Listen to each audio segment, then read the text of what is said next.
Olá, graça e paz. Hoje com vocês, Aldineide. Nós estamos gravando uma série de devocionais falando das mulheres da Bíblia, os exemplos que elas nos trouxeram, nos deixaram, as lições. E nós estamos fazendo isso para o grupo Florescer, né? Esse grupo que nós fazemos parte, um grupo de oração, um grupo de estudo da palavra. E nós estamos aqui fazendo essa série.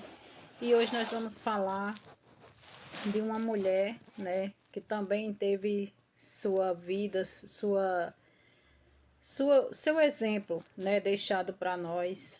Uma mulher que perseverou, que passou por sofrimento, humilhação. E eu vou falar hoje sobre Tamar. Tamar, né, é a nora de Judá. E aquela mulher, eu acredito que vocês lembram, né, da história de Tamar. Tamar, ela tá no livro de Gênesis, capítulo 38 de Gênesis. Aqui no versículo 6 diz assim: Judá, pois tomou esposa para o seu primogênito. O nome dela era Tamar. Porém, o primogênito de Judá, era perverso perante o Senhor, pelo que o Senhor o fez morrer. Então disse Judá a Onã: Possui a mulher do teu irmão, cumpre o levirato e suscita descendência do teu irmão. Sabia, porém, Onã que o filho não seria tido por seu, e todas as vezes que possuía a mulher do seu irmão, deixava o sêmen cair na terra, para não dar descendência a seu irmão. Isso, porém, que fazia era mal perante o Senhor, pelo que também a este fez morrer. Então disse Judá a Tamar, sua nora: Permanece viúva em casa de teu pai, até que Selá, meu filho, venha a ser homem. Pois disse: Para que não morra também este, como seus irmãos. Assim Tamar se foi, passando a residir em casa de seu pai.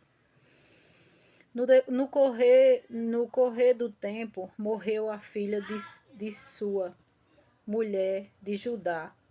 E consolado Judá, subiu aos tosqueadores de suas ovelhas em Timna, ele e o seu amigo Irra, o adulamita, e o comunicaram a Tamar: Eis que o teu sogro sobe a Timna para tosquear as ovelhas. Então ela despiu as vestes de sua viuvez e, cobrindo-se com um véu, se disfarçou e se assentou à entrada de Enaim, no caminho de Timna, pois via que Selá já era homem, e ela não lhe fora dada por mulher.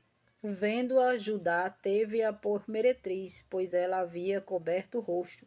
Então se dirigiu a ela no caminho e lhe disse: Venha, deixe-me possuir-te, porque não sabia que era a sua nora.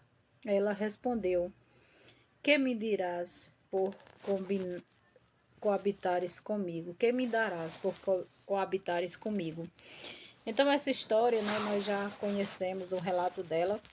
Essa mulher, né, Tamar, ela foi dada, né, para casar com que era o primogênito filho de Judá. E antigamente era de costume, né, um dos filhos, se fosse casado e o filho morresse, né, o mais velho, aquele que era casado com a mulher, o segundo irmão, no caso dele, assumiria essa mulher. E nós vemos aqui, como eu já li, que esse né, o filho de Judá, ele era mau. Ele era mau perante o Senhor e ele morreu, né? Teve consequência dos seus erros, do seu pecado, da sua maldade e morreu. E aí, como de costume naquela época, né, o outro filho de Judá assumiu a mulher, né, Tamar. Só que o segundo filho, Onã, ele sabia que se ele desse, né, se Tamar engravidasse, aquele filho não seria dele, né? Ele seria do primeiro, né, de o primeiro filho, o primogênito. Então ele não queria que isso acontecesse. E todas as vezes que eles tinham relação, ele deixava o sêmen cair, né, para que não fosse gerado ali um filho. E esse rapaz também ele foi, né, ali recebeu a punição, né, da sua maldade, daquilo que ele fazia, não era bom perante aos olhos de Deus, e ele também acabou morrendo, né? E aí continuou, né? Tamar, ela teria que ser, né, por costume da época, ela teria que ser do terceiro filho de Judá. Só que Judá, ele com medo, né, ele disse, ó, volta para casa do teu pai e volta para casa do teu pai quando o meu filho mais novo, né, tiver na idade de casar, eu te chamo e você casa com ele. Só que Judá enganou a Tamar, né? Então essa mulher ela foi usada praticamente, né, pelo primeiro filho de Judá. Ela foi usada pelo segundo, né? Então se uma pessoa era tão má aos olhos de Deus que essa pessoa morreu, né? Imagino como ele era com essa mulher, né? O segundo irmão ali, no caso também Onã, ele só usou Tamar. Então essa mulher passou por humilhação, por enganação, né? Ela foi enganada, ela foi usada. E mais uma vez Judá enganou ela, né? Disse que daria o filho, o terceiro filho para ela se casar, como era de costume, e ele não cumpriu isso. Mas aí a mulher de Judá veio a falecer e ele foi para outra cidade e Tamar ouviu falar, né, que ele vinha para outra cidade e sabia que ele não ia dar, né, que ele não ia dar o seu filho em casamento, então ela arquitetou aquele plano, né, para ela se vestiu de meretriz e ela acabou saindo com Judá, com seu próprio sogro, né, enganou ele de certo modo, né, porque ela já estava sendo enganada por ele. E aí acabou, né, realmente tendo a descendência de Judá, né, que chegou aí nas próximas gerações. Então essa mulher ela marcou a história, né? Ela deu o seu testemunho e Deus, né, honrou essa mulher, porque essa mulher sofreu, essa mulher passou por humilhação, mas Deus permaneceu fiel a ela, né? E ela ali essa mulher voltar para a casa do pai, ficar ali sem ninguém, né? Naquela época era motivo de preconceito, era motivo de, de vergonha, né? Para aquela mulher, que aquela mulher não iria se casar, ela era viúva e ela continuaria ali sozinha. Mas ela arquitetou esse plano, né? E o sogro acabou caindo e acabou que ali Tamar engravidou do próprio sogro. Mas o que nós vemos é justamente isso, né? É uma vida muitas vezes de humilhação, de engano, né? De dor, de tristeza. Imagina o que se passou no coração dessa mulher. Imagina a dor que ela carregava, a tristeza que ela carregava, porque ela sabia que aquele terceiro filho não casaria com ela, né? Como era de costume. Então, a enganaram, mas ela, né? O Senhor honrou, né? Então, assim, o Senhor, ele é o nosso Deus, ele é o nosso dono, é aquele que faz infinitamente mais, né, do que a gente pensa e do que a gente pede para ele. Deus estava vendo essa mulher, Deus estava vendo a humilhação dela, Deus estava vendo ela ser enganada.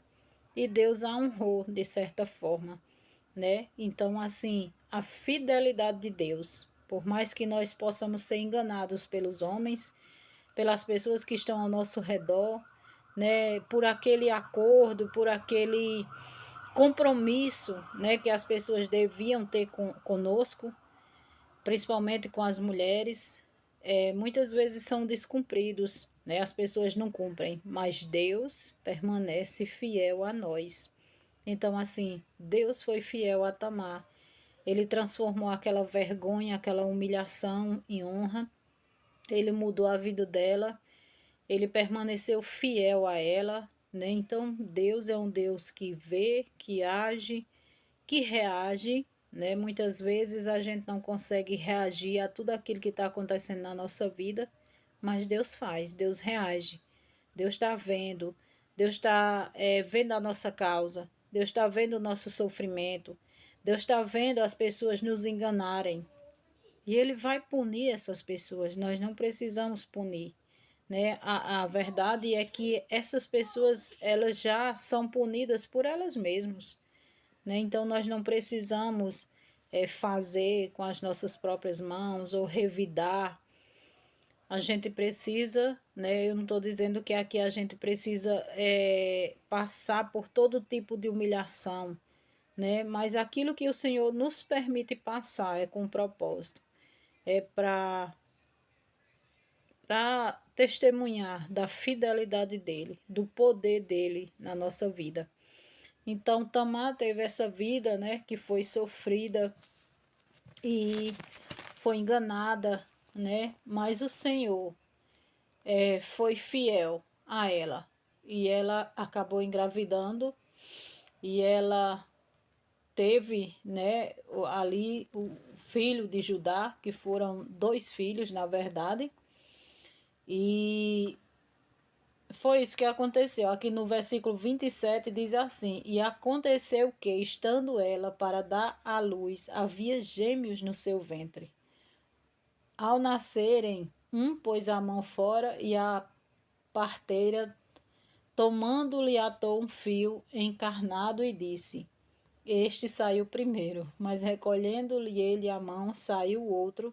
E ela disse: Como rompeste a saída? E lhe chamaram Pérez. Então, essa é a história de Tamar, uma mulher que passou por dor, por angústia, por humilhação, mas que o Senhor honrou. Então, não é diferente na nossa vida, minhas irmãs. O Senhor está vendo a sua luta, o Senhor está vendo a sua humilhação, o Senhor está vendo o que estão fazendo com você e o Senhor vai reagir a seu favor. O Senhor vai reagir com propósito, com a promessa, com o amor dele, com o cuidado, com a paternidade dele perfeita, com a salvação, com ali aquilo, tudo que foi causado, né? O Senhor é quem faz, é quem muda a nossa história, é quem muda o nosso sentimento, o nosso coração, é quem muda a nossa vida. Então, assim como Tamar, essa mulher que passou por tantas frustrações, foi usada, mas o Senhor a amou, cuidou, viu e reparou, né, todos aqueles danos que foram causados na vida de Tamar. E não é diferente na nossa. Que nós possamos perseverar e confiar no Senhor, olhar para o Senhor, saber que nós temos aquele que cuida de nós e aquele que é fiel, que prometeu e vai cumprir todas as promessas na nossa vida. E que assim seja na minha, na sua vida e na vida daquelas mulheres que são exemplos para nós. Amém. Louvado seja o nome do Senhor.